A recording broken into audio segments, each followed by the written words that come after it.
सभी ठीक है? एकदम ओके?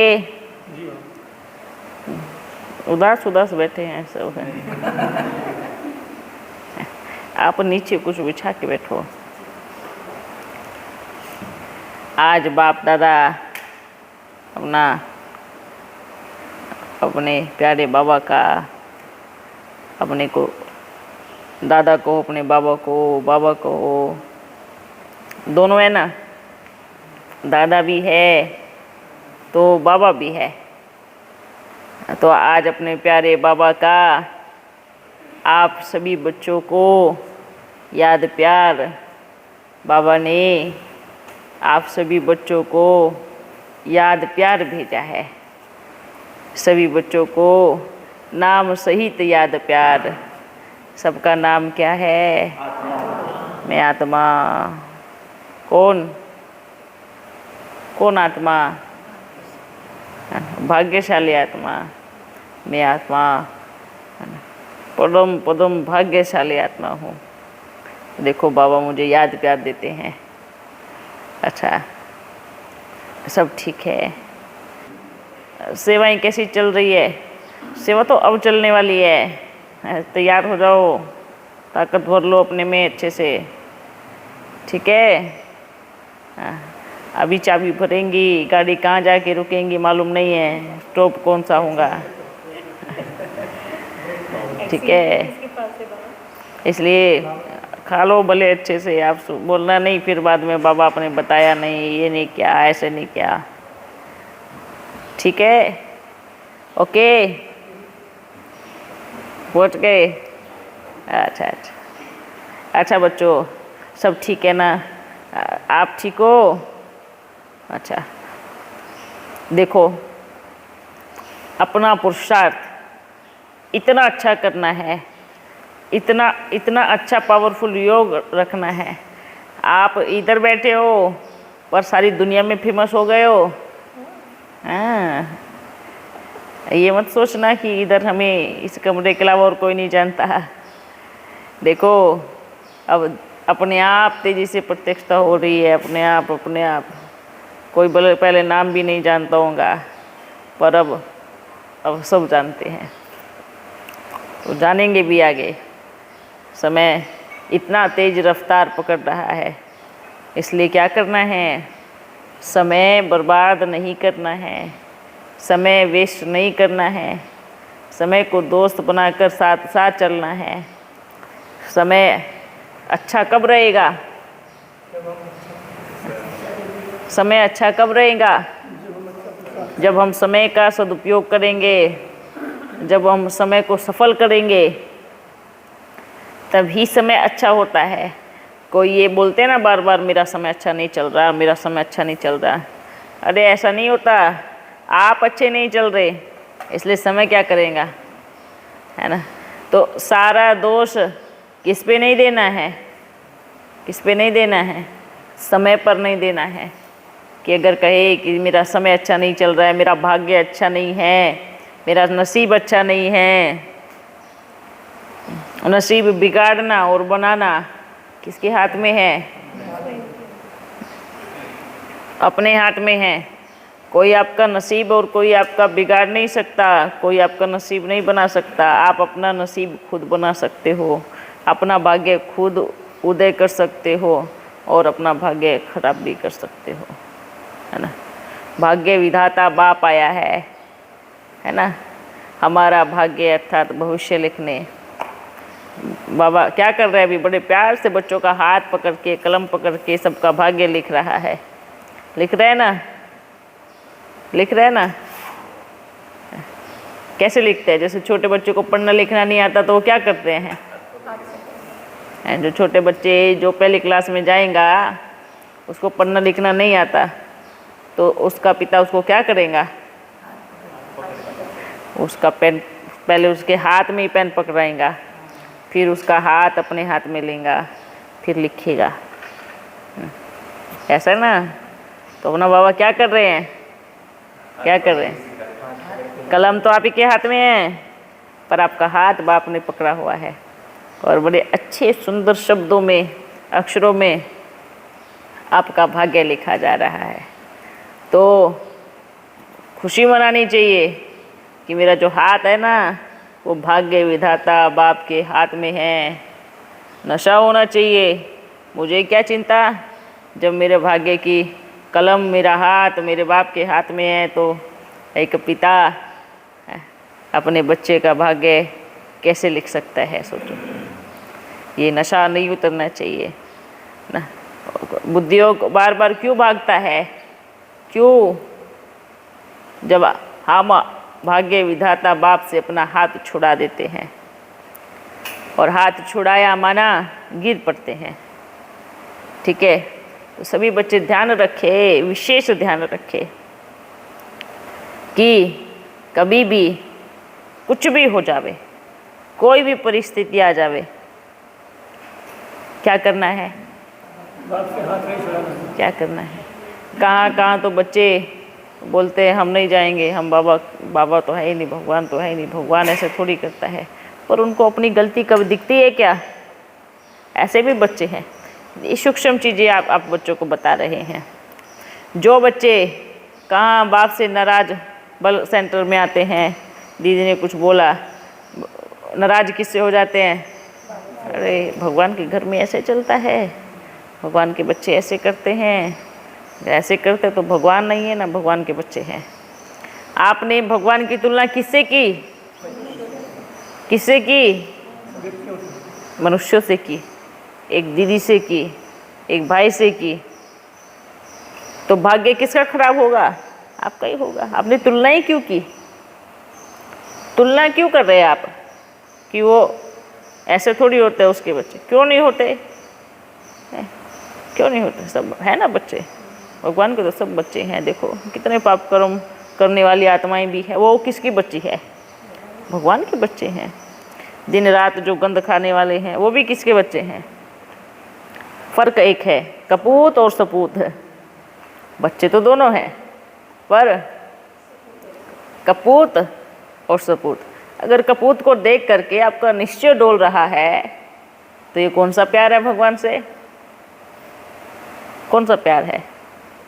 आपको एक भगवान का कपूत बच्चा मिला और आप कहेंगे ये कोई भगवान की रचना है क्या? कोई भगवान के बच्चे हैं क्या? तो क्या हुआ? क्या हुआ? किसका निश्चय डोला? स्वयं का।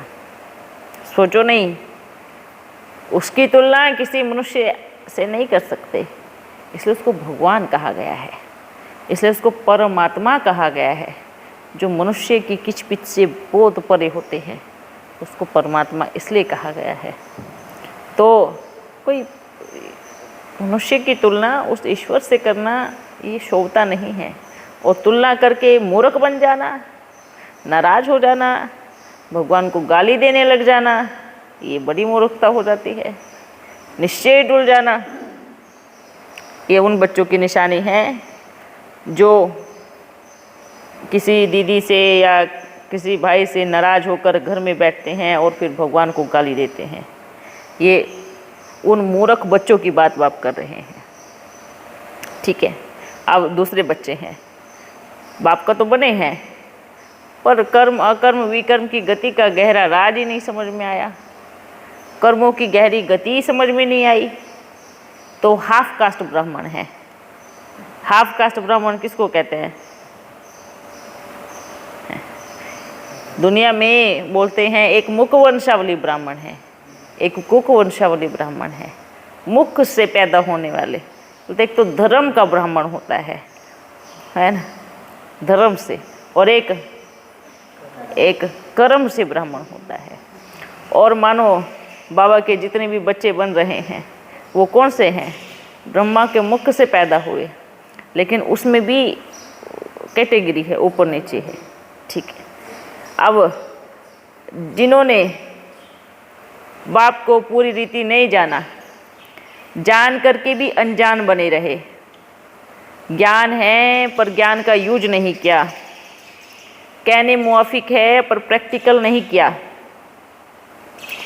भाषण देना है पर जीवन में उतारना नहीं है, तो क्या करना है?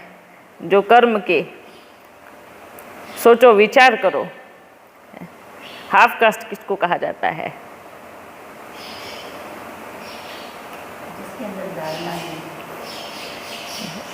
जो सिर्फ बोलने मुआफिक है, प्रैक्टिकल में करने मुआफिक नहीं है, वो हाफ कास्ट ब्राह्मण है।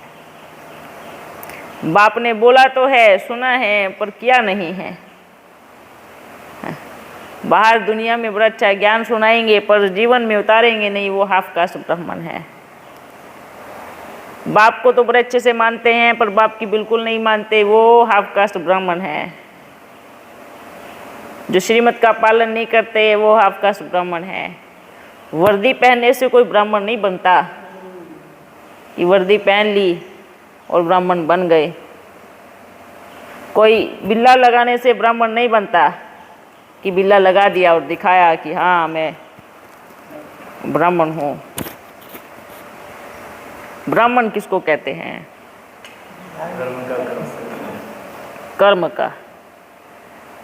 सच्चा ब्राह्मण, गीता में पढ़ो, सच्चा ब्राह्मण कौन है? कौन है? बोलते धर्मराज को सवाल पूछा गया, सच्चा ब्राह्मण कौन है? सच्चा ब्राह्मण वो जिसके अंदर दया हो, रहम दिल हो, धारणा हो, परमात्मा के प्रति सम्मान हो, प्रेम हो, आज्ञाकारी पुत्र हो। तो कोई जाति से नहीं, कर्म का ब्राह्मण। तो इसलिए बाबा ने क्या कहा, सतयुग में आदि में फुल कास्ट ब्राह्मण आएंगे और फुल कास्ट बनने के लिए अपने मन की दशा को चेक करें कि मैं पक्का हूँ या मैं कच्चा हूँ। मेरा मन किसी पॉइंट पे डोलता तो नहीं है, अरे वो तो ऐसे हैं, कहाँ संशय तो नहीं आ रहा,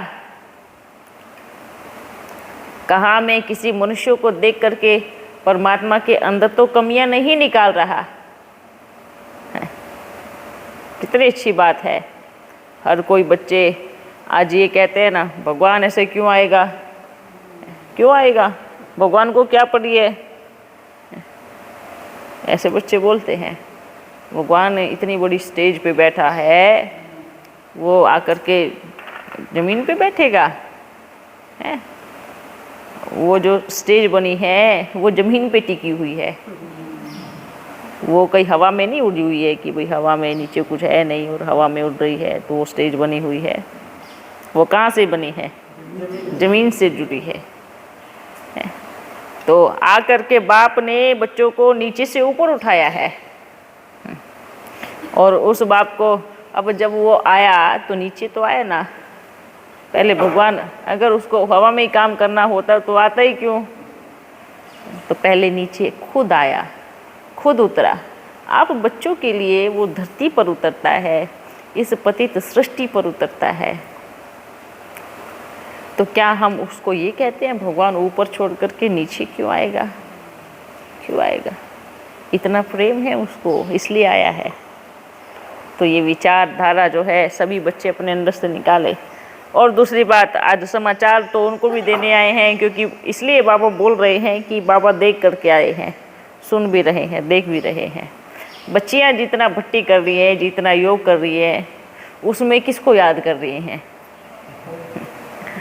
बच्चियां याद करिए, बाबा शिव बाबा हमारे एरिया में माया को मत भेजना। हाथ जोड़ती हैं, बाबा हमारे एरिया में माया को मत भेजना। तो बाबा क्या बोलते हैं? बिल्कुल नहीं भेजेंगे, खुद आएंगे। माया को क्यों भेजे? आपने बाप को याद किया है तो बाबा खुद आएगा, माया को नहीं भेजेगा। तो ऐसे ऐसे बच्चियां याद कर रही है। तो ये क्या है? इसको क्या कहेंगे? तो याद किसको कर रहे हैं? बाबा पे निश्चय नहीं है। थोड़ा तो करो, जीवन दिया है, भगवान को जीवन दिया है, इतना तो निश्चय रखो कि ड्रामा कल्याणकारी है। जितना भी विरोध कर रहे हैं उतना ही नीचे की तरफ पलड़ा झुकता जा रहा है। तो क्या फ़ायदा? नुकसान किसका हो रहा है? किसका हो रहा है? बाबा रुकेगा क्या? बाबा तो नहीं रुकने वाला। बाबा तो जब आप बोल रहे कि हमारे एरिया में माया को मत आने देना बाबा, शिव बाबा, तो बाबा तो कहाँ आने देगा, बाबा तो खुद आएगा ना, माया थोड़ी आएंगी। तो इसलिए सभी बच्चियों को कहते खासकर निश्चिंत हो जाए। आज भी बाबा के दिल में बड़ा प्रेम है, दया भावना है। बच्चियों कहाँ भी बैठी हैं, सेंटर पे बैठी हैं, मधुबन में बैठी हैं, बाप को याद करो, बारी बारी माया को मत याद करो, नहीं तो क्या होगा, क्या होगा। ये सभी को भेजना, सुन लेंगे सब। इतना भट्टी कर रहे, इतना तपस्या कर रहे हैं, उस भट्टी में क्या 1 मिनट भी किसकी याद आई? शिकिली ये घूम रही है, ये चेहरा ये दिखाई दे रहा है, मतलब ऐसा दिख रहे हैं, माया दिख रही है, वो नहीं आनी चाहिए। वही ना, याद करो, बंदर को मत याद करना। ये क्या हो रहा है? तो उन बच्चों तरस आ रहा है, अपने को तरस आ रहा है, बिल्कुल। भले ऊंचे स्थान पे है, पर अंदर तो खोखला हो गया ना, अंदर तो कुछ भी नहीं है। सोचो, जगह जगह कैसी चीज़ें अवस्था हो गई है, कैसी अवस्था गिर गई है। दूसरों को ज्ञान सुनाने की नज़र कैसे मिला सकते हैं? जब ये जीवन अच्छी लगती है तो जीवन में अच्छा क्या क्या लगता है। ब्राह्मण जीवन अगर किसी को अच्छी लगती है तो ब्राह्मण जीवन में क्यों अच्छी लगती है? शांत रहना, क्रोध से मुक्त रहना, ईर्ष्या से दूर रहना, परचिंतन प्रदर्शन से दूर रहना, ये जीवन तो है ब्राह्मण जीवन, इसी को तो बोलते हैं। अगर ज्ञान सुनाते हैं पर करते क्या हैं? दुनिया में क्या हाल हुआ है, बुरा हाल हुआ है। बाबा के पास हम आते क्यों हैं? अपने जीवन को बदलने के लिए, अपने आचरण को बदलने के लिए, अपने विचारों को बदलने के लिए, अपने शब्दों को बदलने के लिए। Controlling power. सिर्फ ब्रह्मचार्य माफिक कुछ नहीं होता है कि शरीर से विकार में नहीं गए, बस हाँ हम पवित्र हैं। मन में क्या चल रहा है? बस सिर्फ कौन सी पवित्रता बाप ने कहा है? कौन सी पवित्रता? तन और मन दोनों की पवित्रता है ना भाई। आप सोचते कहते हैं नहीं हम शरीर से बड़े पवित्र हैं, पर मन और शरीर से भी कितने पवित्र है वो हर एक बच्चा खुद जानता है। बाप को मालूम नहीं है क्या? सब मालूम है। मन में क्या चल रहा है? किसी के प्रति नफरत करना ये अपवित्रता है। किसी के ऊपर बहुत ज़्यादा ग्लानि करना, गाली देना, ये अपवित्रता है। लोभ रखना, लालच रखना, ये अपवित्रता है। निंदा करना, ये अपवित्रता है। ये अपवित्रता है। अपवित्रता का मतलब ही समझ में नहीं आया कि अपवित्रता कहा किसको गया है और पवित्र कौन है, अपवित्र कौन है। अगर मन में हम किसी के प्रति ईर्ष्या की भावना, द्वेष की भावना, क्रोध की भावना, घृणा की भावना, लालच रखते हैं, ये है अपवित्रता। ठीक है। अभिमान आ जाना, दे अभिमान अपनी। अरे हम बोलते हैं हम इतने टैलेंटेड हैं या फिर हम इतने वो हैं। सोचो, विचार करो, पहले तो नहीं थे, बने किसके बनने के बाद? जैसे बाबा के बने तो हमारे में नई चीज़ें आई।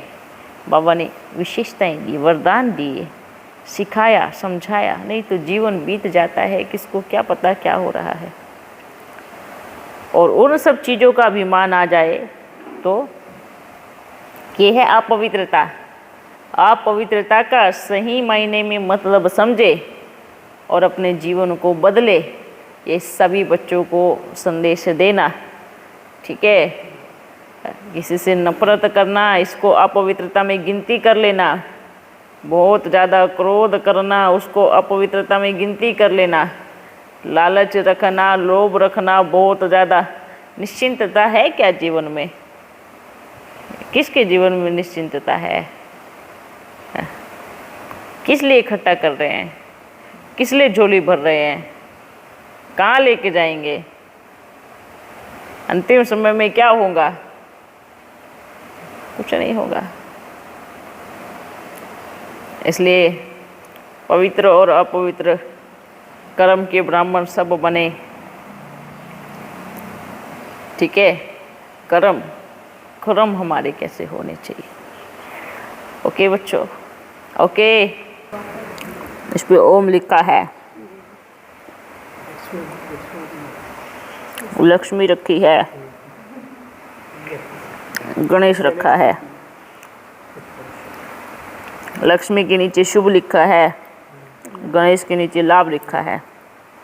इसका मतलब क्या है?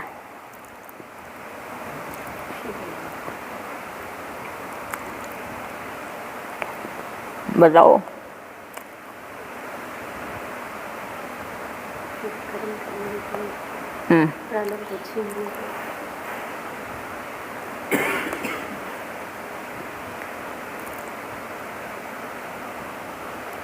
गणपति को इधर बिठाना था, इनको इधर बिठाना था।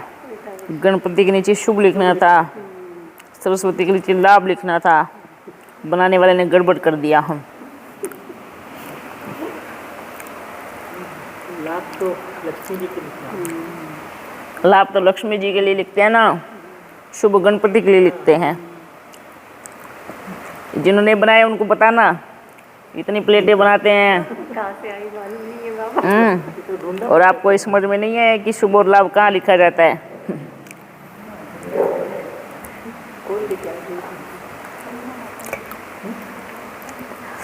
ये शुभ लाभ क्या होता है मालूम है? बोलते हैं भक्ति मार्ग में कहानी है शुभ लाभ की। कुबेर होता है, कुबेर का खजाने का मालिक कुबेर को बनाया जाता है। कुबेर इतना लालची बन जाता है, सब अपने ही महल में धन रखता है। प्रजा बेचारी कंगाल बन जाती है। तो उसको सबक सिखाने के लिए, है ना, बोलते हैं, भोलेनाथ आए और कहा आप सबके लिए ब्रह्मा भोजन रखो, सबके लिए ब्रह्मा भोजन रखो, और आपके यज्ञ से आपका खजाना इतना ही रहेगा। तो क्या हुआ भाई? अगर कुबेर ने सोचा भाई मेरे को भोलेनाथ की दया से सब धन मिला है, तो भोलेनाथ का आज्ञा है सबके लिए ब्रह्म भोजन रखा जाए। तो कुबेर फिर भी लालच में आ जाता है, नहीं विशेष लोगों का ब्रह्म भोजन रखूँगा। अच्छा, फिर जैसे सबको निमंत्रण देने जाता है, फिर भोलेनाथ के पास पहुँचता है कि आपको सह परिवार के साथ कुबेर के खजाने में निमंत्रण है। अब फिर भी भोलानाथ तो बाबा है ही, उन्होंने सह परिवार बोलता, हाँ सह परिवार। तो आपको पता है मेरा परिवार कितना बड़ा है? तो कुबेर को थोड़ी अकल आई, अरे तो मैंने सोचा ही नहीं था, भोलेनाथ का परिवार तो सारी दुनिया है, ये तो गड़बड़ हो गई। विचार करने लगा, बोलो या तो मेरे परिवार से एक ही मेंबर आएगा, या तो आप सह परिवार को निमंत्रण दो, आपको क्या कौन चाहिए? तो उसने बोला एक कोई निमंत्रण है, आप किसी को भी भेज दो। तो उसने किसको भेजा? गणेश जी को। जाओ मेरा निमंत्रण आया है, आप जा कर के पूरा करके आओ। तो कुबेर को लगा ये तो नन्ना मुन्ना बालक है। तो गणेश ने बोला मैं निमंत्रण तब स्वीकार करूंगा कब? जब तक मैं संतुष्ट नहीं हो जाता, जब तक मेरा पेट नहीं भर जाता, तब तक आपको मेरे को खिलाना है। और मैं बाद में नहीं खाऊंगा, सबसे पहले मैं खाऊंगा, ठीक है? तो क्या हुआ, सुन रहे हैं सभी? एक का ही काम है उधर, सबका नहीं है। तो क्या हुआ फिर? सबसे पहले गणेश ने बोला ये मुझे वचन दो कि सबसे पहले मुझे भोजन कराओगे, और जब तक मैं संतुष्ट नहीं हो जाता तब तक खिलाते रहना। अब कुबेर ने कहा ठीक है, इतना नन्ना मुन्ना बालक है, 1-2 लड्डू में पेट भर जाएगा।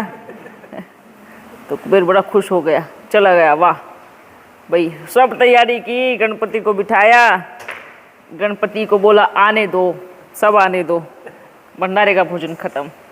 कुबेर सोचता है ये बच्चा है या कुछ और है, खाए जा रहे हैं, का पेट ही नहीं भर रहा है। तो फिर क्या हुआ आगे, उसको जब भोजन नहीं मिला तो बोलता है मैं आपका सारा सोने का महल खा जाऊंगा। तो उसने उसका सोने का महल खा लिया। फिर बोलता है अब भी मेरा पेट नहीं भरा, मैं आपको खाऊंगा।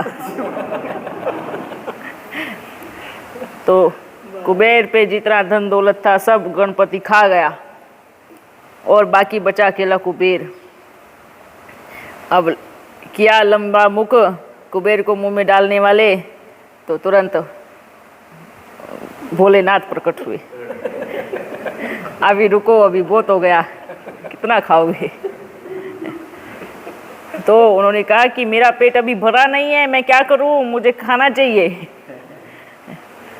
तो ये देखो वंडरफुल बात, फिर कुबेर को अकल आया कि मैं कितना बड़ा मूर्ख, कुछ रहने वाला नहीं, कुछ बचने वाला नहीं। फिर उसने अकल आया, फिर सब कुछ वैसा का वैसा रहा। वहाँ से शुरू हुआ कि कुबेर के साथ में अर्थात लक्ष्मी के साथ में गणपति का नाम रखा जाएगा। शुभ लाभ, जहाँ शुभ जुड़ जाए वहाँ लाभ ही लाभ है। लाभ अकेला क्या करेगा, इसलिए कुबेर को बोलते हैं लाभ और गणपति को बोलते हैं शुभ। ये शुभ और लाभ की कहानी है, ठीक है। हाँ, इसलिए देखो, इसलिए इन्होंने उल्टा लिखा है, गणपति के नीचे लाभ लिख दिया, लक्ष्मी के नीचे शुभ लिख दिया, गणपति के नीचे शुभ लिखना था। चलो कोई बात नहीं, उनको बुद्धि नहीं आई होंगी ना, समझ में नहीं आया होगा। अच्छा बच्चों, सब ठीक है? अच्छा, खुश हो सभी? इसलिए निश्चिंत, मेरा बाबा मेरे साथ है, डरने की क्या बात है। और जिसका साथी है भगवान, उसको ना दुनिया को कोई आंधी रोक सकता है, ना कोई तूफान। ओके बच्चों, कभी ऐसा लगता है ना कि हमारे में कोई कमी नहीं है, ये नहीं सोचना, यहाँ संपूर्ण कोई नहीं बना है, कहाँ ना कहाँ कोई ना कोई कमी डंक मार ही देती है। तो बैठो, है ना। और ऐसा नहीं है, क्या हमें पता लगता है ना कि हमारे में क्या कमी कमजोरी है, लगता है ना, तो बोलो मैया। बहुत नजर आता बाबा, बहुत नजर आती है। देखो, नजर आई जब तक दूर नहीं हो रहा है। बिल्कुल होगा, क्यों नहीं होगा, बाबा आई हैं दूर करने के लिए, ठीक है। आप अपना दृढ़ संकल्प सेवा में बिजी रखो, सेवा से समय मिले 1 घंटा बाबा की याद में बड़े मगन होकर के अपना चार्ट चेक करो। बाबा ने कहा क्या, मैया ने कितनी अच्छी मुरली चलाई, कितना अच्छा। एक मुरली को क्या क्या नाम दिया बताओ, मुरली को क्या नाम दिया? आईना। आईना, दर्पण। मुरली क्या है? क्या बढ़िया वो दिया है मैया ने मुरली को। मुरली क्या है? दर्पण है, आईना है। मुरली हमें दिखाती है कि मेरे में क्या कमी है, क्या नहीं है। इसलिए इनको मम्मा बोलते हैं, नई नई चीज़ें निकाल के लेके आती है, बताती है। वाह देखो बच्ची, मुरली, मुरली क्या है? ये मुरली ही है जो आपका असली चेहरा सामने लेके आती है। ये मुरली ही है जो सारी मन की कमी कमजोरियाँ बताती भी है और सिखाती भी है। ये आईना देखो, डेली देखो, ये आईना देखो, बार बार आप स्थूल आईना देखने जाते हैं, कोई बाल तो इधर उधर नहीं बिगड़े हैं, देखने जाते हैं कि नहीं देखने जाते हैं, कहीं मुंह पे कुछ लगा तो नहीं है। तो इस दर्पण को भी कम से कम 3 बार तो देखो। कौन से दर्पण को? हाँ, मुरली रूपी दर्पण को कम से कम तो 3 बार तो देखो। यहाँ लगा है, वहाँ लगा है, साफ करो, उतारो, वाह, ठीक है। ऐसी मैया, जैसे ही मैया चली जाती है तो सब ऐसे छोटे छोटे पंख निकल आते हैं सबके, हैं? ये कौन सी बात है? मतलब क्या हो जाता है? ये लगाम छूट जाती है क्या? लगाम छूट जाती है, लगाम चली गई। ये ये बोलते हैं ना, मम्मा बाबा जैसे बनना है, ऐसे बोलते हैं ना। मौका ही नहीं दो ना। आपकी मैया इतनी अच्छी है, इतना स्वतंत्र जीवन दिया हुआ है, इतना स्वतंत्र जीवन दिया है सबको, दिया है कि नहीं दिया है। अगर इस स्वतंत्रता का हम लाभ नहीं लेंगे और फ़ायदा उठाएंगे तो क्या कैसे रहेंगे। कभी कभी मैया को भी बोलने लगते हैं मैया में ये कमी है। अरे मैया में कमी है, कहाँ देख रहे हैं आप? आपकी कमी निकालने के लिए उसके अंदर ये कमी है, तो बता रहे, सबको बता रहे हैं ये चीज़ याद रखे। और रही मैया की कमियों की बात, उनको नहीं टाइम लगने वाला, 2 मिनट भी नहीं लगेगा उनको अपने आप को तैयार करने में, पर 2 मिनट के बाद फिर मैया नहीं रहेगी, क्योंकि जहाँ संपूर्णता नज़दीक आ गई, हम चल दिए वतन की ओर। ये चीज़ याद रखें, ठीक है। सभी बच्चों से ये एक वो है, श्रीमत क्या होती है। आपकी मैया इस जन्म की पढ़ी लिखी नहीं है, याद रखना, पर इससे टैलेंटेड कोई नहीं है, चाहे आप कितने पढ़े लिखे हो। ये हमेशा याद रखना। आपने अपने जीवन का अनुभव किया होगा, तब भी आपको वो चीज़ नहीं मिली है जो आज मैया को इस उम्र में मिली है। आपने वर्तमान को देख कर के लिस्ट निकाली है, पर मैया उसका भविष्य देख कर के टिक मार्क कर देगी। मैया को ऐसे चुना नहीं है बाबा ने, ठीक है, कि कोई ऐसे आपको उस परिस्थिति का समाधान करने के लिए 100 दिन लग जाएंगे। जिस दिन वो मैया के पास आएगी 1 सेकंड नहीं लगेगा। ये मैया की पावर है, इसलिए बोल रहे हैं।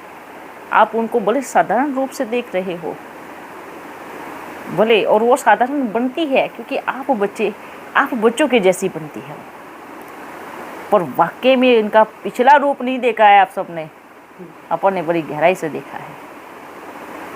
इसलिए आप बच्चों को ये सबको कह रहे हैं कि जैसे अपना शिव बाबा क्या है, बाप है ना, क्या फिर उसके बाद शिक्षक है ना, फिर क्या है, सतगुरु है ना, फिर धर्मराज भी है ना, और सबसे बड़ा रूप क्या है, महाकाल भी है। तो आपकी माँ महाकाली है, ये भूलो मत, ये भूलो मत। वो शिव की शक्ति है, वो आधा हिस्सा है शिव का, ठीक है, और आप उसकी संतान हो। इस सोमान को नहीं भूलो, ये सोमान दिमाग में रहे, आप उसके बच्चे हो, नन्हे मुन्ने बड़े प्यारे। वो प्यार भी इतना करती है और अपने बच्चों के लिए फिर वो सब कुछ भी कर सकती है। ये चीज़ हमेशा याद रखो, ठीक है बच्चों। ये ड्रामा बड़ा एक्यूरेट चल रहा है, बड़ा एक्यूरेट। आप लोगों ने सिर्फ कल्पना की होगी शिव और शक्ति की, पर ये शिव और शक्ति कल्पना माफिक नहीं है, ये शिव और शक्ति हकीकत है, ये शिव और शक्ति रियल कहानी है। ये कोई एक कल्पना नहीं है, ये कोई चित्र विचित्र नहीं है, ये असली कहानी है, ठीक है, ठीक है। ये कभी भूलना मत, समझ में आए सबको? हाँ, और याद रखना एक और चीज़, मैया की पावर अपनी है। हाँ, वो चाहे तो वो कुछ भी पता नहीं लगा सकती, पर वो चाहे तो वो जन्म सारी कुंडली निकाल सकती है। आप किसको कुंडली दिखाने जाना और मैया के सामने रखना, एक एक चीज़ की निकाल सकती है। उसका दिल चाहे तो उसका कुछ भी नहीं देखेंगी चार्ट, अगर वो चाहे तो ऐसा देख लेंगी ना, आपको भी समझ में नहीं आए कि आपने ये गड़बड़ कब की थी और किस टाइम की थी। आपको अपनी पहचान समझ में नहीं आएंगी, ठीक है बच्चों। ये चीज़ विशेष याद रखना।